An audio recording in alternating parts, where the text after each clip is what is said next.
What's up sa inyo mga bossing? Ito nga pala si Toothless, ang Mio Salty kong motor. Ngayong araw mga bossing, sisimulan natin siyang i-set up. Ang setup nga pala natin ay Indo concept. Magsisimula nga pala tayo sa pipe. At stock pipe nga pala ang i-build natin. Ayaw kasi ni OBR na maingay na motor kaya stock sound lang tayo. Ang Indo concept na i-build natin ay puro DIY lang at swak sa budget kaya puro low profile parts lang tayo. Hanggang ma-achieve natin ang Indo concept. As you can see, bulok na ang pipe natin at loose na ang tornilyo ng heat guard kaya ilang beses na ko naalaglagan ng heat guard at may butas na din siya.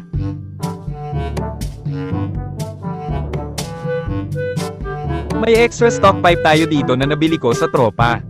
Bago pa ito at worth 700 ko siya nabili.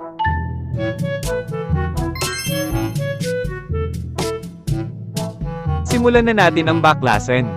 Pipinturahan nga pala natin si tambucho at may gagawin tayo sa pipe na magmumukha siyang power pipe. Ito lang ang mga gagamitin natin. Lian na number 400.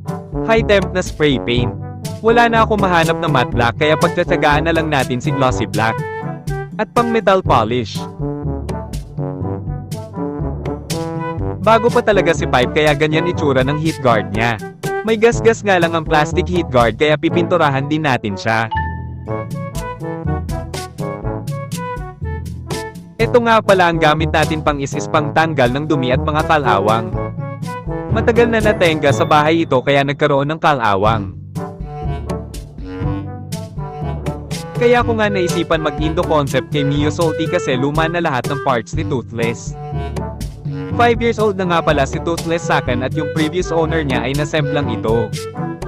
Bali second owner nga pala ako ni Toothless at 15,000 km odometer ko siya nakuha at ngayon ay 60,000 km odometer na siya. Marami kaming pinagsamahan ni Toothless at naigala na niya ako kung saan. At naglalamog din kami minsan pag may free time. Halos nabugbog ko si Toothless at kaka-engine refresh niya palang netong 60,000 km odometer na siya. Kaya sisimulan natin bihisan si Toothless at Indo concept ang napili ko i-set up sa kanya. Kasi maporma na at pwede pa pang touring na setup. Hindi manipis ang gulong at maganda pang long ride. Ayoko din kasi nabebengkungan ng gulong. Hindi ko din cover gun si Toothless kasi mas okay ako sa stock engine na hindi na kailangan palitan ng pipe at iba pang internal parts pag nagkarga. Hindi din pasok sa budget ko ang pagkakarga ng makina. Kaya more on outside look lang ang isi-set up natin. Konti lang din ang requirements ni Indo concept para kay Mio Sporty. Pipinturahan ko na din kasama ang CVT filter cover. Bali ang pagpintura ko sa pipe natin ay 2 layer. First layer.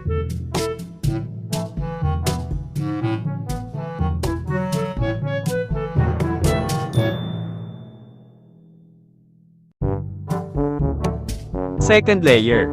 Hindi ko lang sure ang effectiveness ng high temp spray paint na ito. Pero okay na ito para magmukhang bago ang pipe natin. Sa susunod ko na lang pinturahan ng high quality spray paint na tulad ng samurai paint at kulay matte black ang ipapalit natin.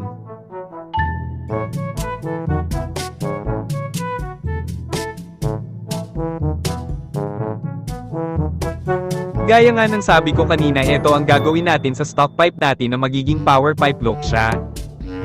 Hindi natin pipinturahan ng buong elbow pipe natin. May metal polish natin siya. Kaso ang nabili kong metal polish ay hindi effective.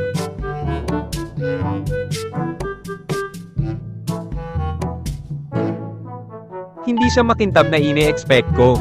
Kaya uulitin natin ang pag-metal polish. Kahit ginamitan ko na ng grinder na pang metal polish. Pero hindi pa din siya makintab. Pininturahan ko din ang dulo ng elbow pipe na nakakabit sa engine. Hindi naman ito kita sa labas pag nakakabit na sa motor. Ito nga pala ang itsura ng luma nating pipe.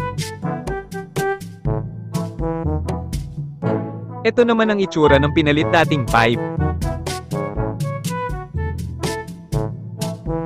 Nagkukulay tanso nga pala yung elbow pipe ng stock ng Mio Sporty pag walang pintura.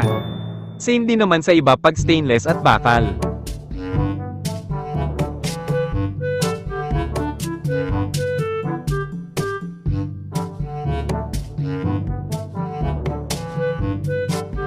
Ipapolish natin ulit yung elbow para makita natin yung difference ng unang ginamit natin sa pang-polish na ito.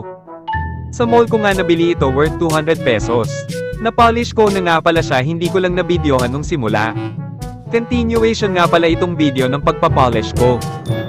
Makikita nyo nakikintab siya dito. At magmumukhang power pipe.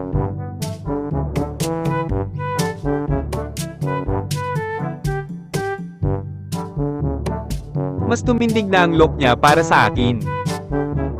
Hindi man perpekto, at least gumagwapo na uli si Toothless.